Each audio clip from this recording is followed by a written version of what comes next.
একটি তারা ফুল phone time করে। একটি ফুল টাইম জব করে আপনি এত কাজ করছেন, এই টাইম ম্যানেজমেন্ট নিয়ে আপনার কাছে জানবো, কিন্তু এর আগে যে প্রশ্নটি করেছিলাম যে নিজেকে কতটা সফল মনে হয় আপনার এখন? না, এটা কোনো ব্যক্তিগত সাফল্য তো না। প্রথমত এটা এটা তো একটা কালেকটিভ সাকসেস, এটা জনগণের সাফল্য, আমি তার একটা অংশ, ক্ষুদ্র অংশ। হ্যাঁ, ধরেন এমন হতে পারতো যে হাসিনার পতন হয়নি, হাসিনা এখনো ক্ষমতায় আছে, এটা হতেই পারতো, এটা পসিবিলিটি ছিল। তাহলে কি হতো? হ্যাঁ, তাহলে কি আমি লড়াই থামিয়ে দিতাম? না, কখনোই থামিয়ে দিতাম না। আমি সবসময় মনে করি, উম, আমার একটা ফিলোসফি অফ লাইফ আছে। দেখেন, ফলে আমার কোনো অধিকার নাই, কর্মে আমার অধিকার। যে সাফল্যটা এসছে ওটাতে আমার কোনো ব্যক্তিগত অধিকার নাই, এটার অধিকার জনগণের, এটার অধিকার কালেকটিভ ফোর্সের, মানুষের, সবার। আমার অধিকারটা হচ্ছে কাজে, আমি কাজটা করতে পেরেছি কিনা। হ্যাঁ, সো আমি নিজেকে কখনোই আমি সফল বলে দাবি করি না, আমি নিজেকে ব্যক্তিগতভাবে সফল বলে দাবি করি না, আমি এই সাফল্যের কোনো ভাগিদারও হতে চাই না, কারণ ওইটাতে আমার কোনো দায় নাই, ওটাতে আমার কোনো ভাগ নেই। ওটা আমার না, ওটা সবার। কাজটা আমার, কাজটা আমার, দুঃখটা আমার, কষ্টটা আমার, তুচ্ছতা ছিল আমার, যে লড়াইটা করেছি সেটা আমার। কারণ ওটা ওটা ওটা ওটা একান্তই আমার, ওটা আমাকেই ভোগ করতে হবে, আমাকেই করতে হবে। কিন্তু যে ফলটা এসছে এটা সবার, এটা আমার হ্যাঁ, না। এই জায়গাটা আমার একটু আমি প্রশ্ন আছে। আহ, আপনারা যে কালেকটিভলি অনলাইন অ্যাক্টিভিস্টরা যারা কাজ করেছে, খুবই গুরুত্বপূর্ণ কাজ আপনারা করেছেন, সেই জায়গা থেকে আমার একটা প্রশ্ন হচ্ছে যে আমরা একটা বিভেদ দেখতে পাচ্ছি, এবং এই বিভেদটা শুধু বাংলাদেশের রাজনীতির মাঠে না, ইভেন অনলাইনে যারা রাজনৈতিকভাবে প্রভাব বিস্তার করেছেন আপনারা, তাদের মধ্যেও এক ধরনের বিভেদ দেখতে পাচ্ছি। এই বিভেদটা কেন সৃষ্টি হলো?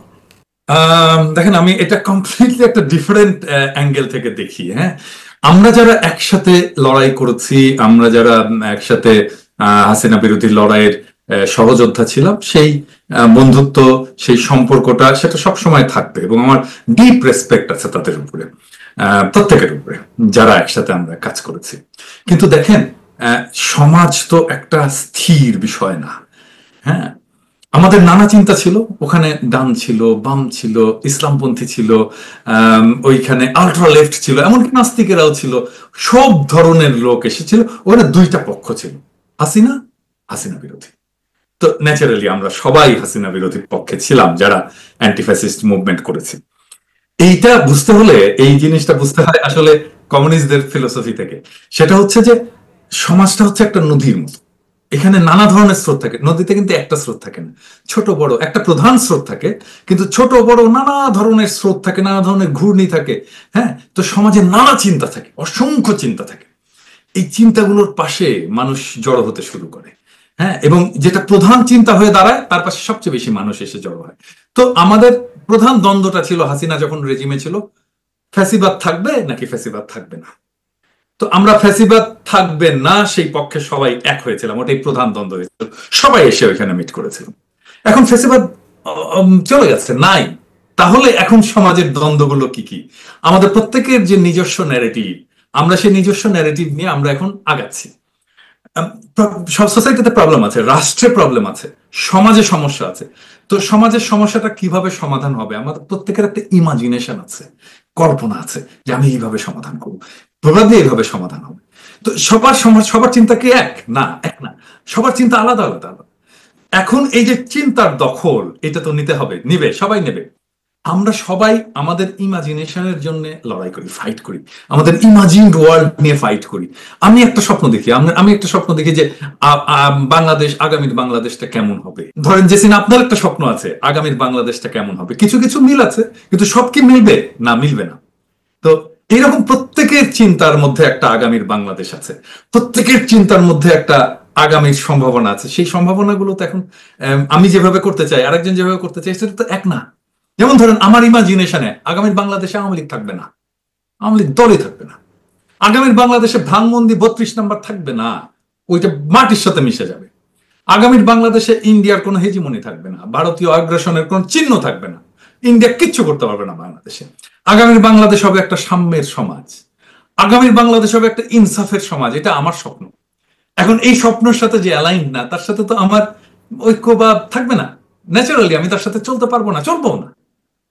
এখানে এটাই আমার হয়েছে। এখন এখন এটাকে যদি এখন বুঝতে আমরা আমরা যদি বলি যে আমরা আমরা সবাই আবার একসাথে থাকবো, এটা তো সম্ভব না। এটা একেবারেই সম্ভব না।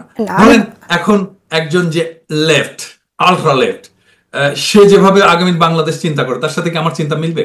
একজন ইসলামপন্থীর চিন্তা মিলবে? মিলবে না তো। তো সেই জন্য এই কনফ্লিক্ট গুলো হচ্ছে এবং এটাই স্বাভাবিক, এবং এই কনফ্লিক্টের মধ্যে দিয়ে সমাজ আগাবে। যে সবচেয়ে ভালো স্বপ্ন, যে সবচেয়ে ভালো ইমাজিনেশন জনগণের সামনে দাঁড় করাইতে পারবে, তার আশেপাশের জনগণ দাঁড়াবে। সেই জায়গায় আপনি আপনার পজিশন চমৎকারভাবে পরিষ্কার করেছেন এবং এর আগেও আপনি কথাগুলো বলেছেন। দুটি প্রশ্ন আমার কাছে, একটি হচ্ছে যে ইসলামপন্থী রাজনীতির সাথে সেখানে আলট্রা লেফট যে রাজনীতি যারা করছেন তাদের সাথে মিলবে না, এটা আমরা জানি। আমি একটু আপনার কাছে জানবো, একসময় আপনি বাম রাজনীতি করেছেন, আপনার ট্রানজিশন সম্পর্কেও শুনবো, কিন্তু তার আগে একটি প্রশ্ন যে আপনি ইসলামপন্থী রাজনীতির সাথে সংযুক্ত ফর্মালি হতে যাচ্ছেন কিনা? রাজনীতির সাথে আমি তো রাজনীতি করি, ফর্মালি কোনো দলের সাথে আপনি সংযুক্ত হতে যাচ্ছেন কিনা? ওয়েল, এই প্রশ্নের একটা ইন্টারেস্টিং উত্তর দেওয়া যায় আর কি।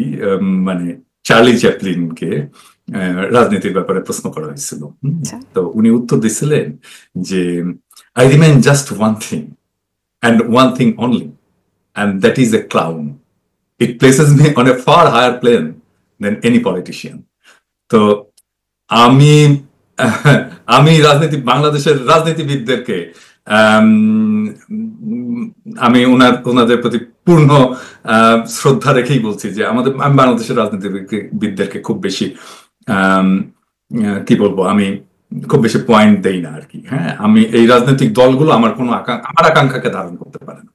আমি যে স্বপ্ন দেখি, আমি যে আগামী বাংলাদেশের স্বপ্ন দেখি, সেই স্বপ্নকে বাংলাদেশের প্রতিষ্ঠিত রাজনৈতিক দলগুলো আমার স্বপ্নকে ধারণ করতে পারে না। হ্যাঁ, এবং আমার তাদের সামর্থ্য সম্পর্কে খুবই উঁচু ধারণা নাই, এবং এটা বাংলাদেশের জনগণেরও নাই। যেমন ধরেন যে এটা পার্সোনালি যদি কেউ কোনো রাজনৈতিক দল না নেয় তাহলে আমি খুশি হব। আমি পার্সোনালি নেওয়ার জন্য বলছি না, আমি কাউকে ছোট করার জন্য বলছি না। আপনারা আমাদের সহযোদ্ধা, পূর্ণ রেসপেক্ট আছে আপনাদের উপরে। ধরেন যে 1/11টা ঘটলো, তখন কারা ক্ষমতায়, মানে 1/11 ঠিক যে সময় ঘটছে তখন কোন দলটা, কোন রাজনৈতিক দলগুলো রাষ্ট্র ক্ষমতার আশেপাশে? বিএনপি, জামাত তো, তাই না? তাদের মধ্যে থেকে 1/11 ঘটে গেল, আপনারা তো প্রোটেক্ট করতে পারলেন না দেশকে। এই যে 1/11 ঘটে বাংলাদেশ 16 বছরের ফ্যাসিবাদী শাসনের মধ্যে ঢুকে গেল, আপনার হাতে রাষ্ট্র আছে, রাষ্ট্র ক্ষমতা আছে, আপনি প্রোটেক্ট করতে পারলেন না। এই ব্যর্থতা তো আপনার, তাই না? আপনি এমনকি এটা কল্পনা করতে পারেননি যে এরকম একটা বিপদ আপনাদের সামনে আসছে। তাহলে ভরসা করবো কোথায়? আপনার উপরে। আমি তো ওনাদের সাথে যাব না, আমি কখনোই ওনাদের সাথে যাব না। কারণ আমি আমি আমি যেভাবে চিন্তা করি, আমি যেভাবে বিপদগুলো দেখি, আমি যেভাবে বাংলাদেশকে প্রস্তুত করতে চাই, ওনারা তার ধারে কাছেও নেই। এখন ওনারা বলছেন ওনারা ক্ষমতায় গেলে ওনারা সবকিছু করে ফেলবেন। মানে আমি ওনাদেরকে বিনয়ের সাথে প্রশ্ন করতে চাই যে আপনারা যখন ক্ষমতায়, তখন 1/11 কিভাবে হলো? এখানে আমি একটু যোগ করতে চাই, যদি অনুমতি দেন। সেটা হচ্ছে যে 1/11টা যে হয়েছে সেখানে অবশ্যই সরকারের দিক থেকে, সরকারের গোয়েন্দা সংস্থা থেকে শুরু করে সরকারের যারা ঊর্ধ্বতন বিভিন্ন প্রতিষ্ঠানের দায়িত্বে ছিলেন তাদের এই মেসেজটা পাওয়ার কথা যে এরকম একটা ঘটনা ঘটতে যাচ্ছে, কিন্তু এটার সাথে তো বহির্বিশ্বও জড়িত। সেটাকে আপনি কিভাবে দেখেন যে আপনার যারা কিনা পরাশক্তির সাথে যখন আপনি লড়াই করবেন, পরাশক্তি কি কারণে বিরুদ্ধে চলে যায়? একটা দেশে একটা শাসক কখনো ভালোভাবে দেশ শাসন করলেও কিন্তু পরাশক্তি একটা ষড়যন্ত্র করে তাকে ফেলে দিতে পারে। এটুকু এই বিষয়ে আপনি যদি কোনো কিছু বলেন। দেখেন, এটা তো বুদ্ধিমত্তার বিষয়। মানে আমরা একটা ছোট দেশ, আমরা একটা ছোট রাষ্ট্র, এটা সত্য। কিন্তু আমি যদি বুঝতে পারি যে দুনিয়াটা কোন দিকে যাচ্ছে, এখন দুনিয়ার ন্যারেটিভটা কোন দিকে, তো আমি তো নিজেকে অ্যালাইন করব তার সাথে, তাই না? ধরেন আমি যদি দেখি একটা ঝড় আসছে সামনে, তাহলে আমি সেই ঝড় থেকে মোকাবেলা করার জন্য আমি কি করব? আমি কি ঝড়ের সাথে সামনাসামনি হেড অন কলিশনে যাব, নাকি আমি এমন একটা নিরাপদ আশ্রয়ের খোঁজ নেব যেখানে আমি কিছুদিনের জন্য আশ্রয় নিতে পারি, ঝড়টা চলে গেলে আমি আবার সামনে আসবো, তাই তো? তাই না? এটাই তো স্ট্র্যাটেজি। আমি যদি ঝড় আসছে, আমি হেড অন কলিশনের জন্য ঝড়ের মধ্যে দিয়ে আমি দৌড় দিলাম, তাহলে তো উল্টে পড়বো, ন্যাচারাল এটা। হ্যাঁ, তো দুনিয়ার ন্যারেটিভের খোঁজ রাখতে হবে, দুনিয়ার শক্তিগুলোর ভারসাম্য দেখতে হবে এবং তার মধ্যে আমার অবস্থানটাকে সিকিউর করতে হবে। এটাই তো রাষ্ট্রনেতাদের কাজ, এটাই তো পলিটিশিয়ানদের কাজ। ওনারা তো সারাদিন এই কাজই করেন, তাই না? ধরেন আমি একটা এক্সাম্পল দিই। আম, ধরেন আমি আমি তো বাণিজ্যের লোক আর কি, মার্কেটিং এর লোক। হ্যাঁ, ধরেন আমার কোম্পানির একটা পণ্য আমি মার্কেটে দিলাম এবং খুব ন্যাচারাল একটা কম্পিটিশন আসবে। এটা যদি সাকসেসফুল হয়, এটা কম্পিটিশন আসবে। তো আমি এই কম্পিটিশনকে কিভাবে ফাইট করব সেটা যদি আগে থেকেই ঠিক করে না নেই, বা আমি কম্পিটিটরকে ওয়াচে না রাখি। হ্যাঁ, মানে বিজনেসে একটা কম্পিটিটিভ ওয়াচ বলে একটা জিনিস আছে, মানে রিয়েল টাইম ওয়াচ রাখা হয় যে আসলে কম্পিটিশন কি কি করছে। সো গ্লোবাল পরাশক্তি কি কি করছে এটা রিয়েল টাইম ওয়াচ যদি কেউ করতে পারতো, তাহলে কখনোই 111 করতো, কখনোই করতো না। সেই জায়গা থেকে আমি একটু প্রশ্ন করতে চাই যে এই সময়ে ভারত কি করছে সে ব্যাপারে বর্তমান সরকার কতটুকু সজাগ, এবং আপনি কি মনে করেন ভারতের সাথে বা অন্য কোনো পরাশক্তির সাথে, সেখানে যুক্তরাষ্ট্রকেও যদি আপনি এখানে যোগ করেন, কিভাবে আসলে লড়াইটা করা উচিত? এটা এটা খুব ডিফিকাল্ট কোশ্চেন আর কি। দেখেন ভারতের সাথে আমাদের রাজনৈতিক সম্পর্ক, আমাদের কূটনৈতিক সম্পর্ক কি রকম হবে সেটা নিয়ে আমি একটা কয়েকদিন আগে এপিসোড করেছি। আমি সেই এপিসোডে আমি বলেছি যে আসলে ইন্ডিয়া আমাদেরকে কিভাবে দেখে কূটনৈতিকভাবে, তার কূটনৈতিক দর্শনটা কি, সেই কূটনৈতিক দর্শনের আলোকে আমাদের পাল্টা স্ট্র্যাটেজি তৈরি করতে হবে। আম, এইটা হচ্ছে ধরেন এটাকে বলা হয়, আমরা ছোটবেলায়, আপনিও পড়েছেন ছোটবেলায়, যে মাসুদ রানা আমরা পড়েছি না, কাউন্টার ইন্টেলিজেন্স। সো আমাদের এই কাউন্টার ইন্টেলিজেন্স কোনো ফিক্স বিষয় না। সো ভারত যেই স্ট্র্যাটেজি নিচ্ছে বাংলাদেশ প্রশ্নে, সেটার কাউন্টার ইন্টেলিজেন্স, আমাদেরকে একটা ডাইনামিক কাউন্টার ইন্টেলিজেন্সের ব্যবস্থা রাখতে হবে, সো দ্যাট আমরা যে ধরনের অ্যাকশনই নিক না কেন আমরা যেন তাকে ট্যাকেল করতে পারি। এখন হচ্ছে কি, আপনি যে বললেন যে সরকার কি করছে, আমি তো এটা বলতে পারবো না সরকার কি করছে, যেটা না, সরকার যতটুকু আমরা জানতে পারি বাইরে থেকে। না। আমি আমি আমি দেখেন, আমি কিন্তু একটা জিনিস আজকে সকালবেলায় বলছিলাম একজনকে, যে দেখেন আম, আমি বিশ্লেষক না, আমি অ্যাক্টিভিস্ট। I move things. আমি জিনিসপত্রকে সরাই, মানে কোথায় কি ইয়ে করতে হবে সেটা ঠিক করি।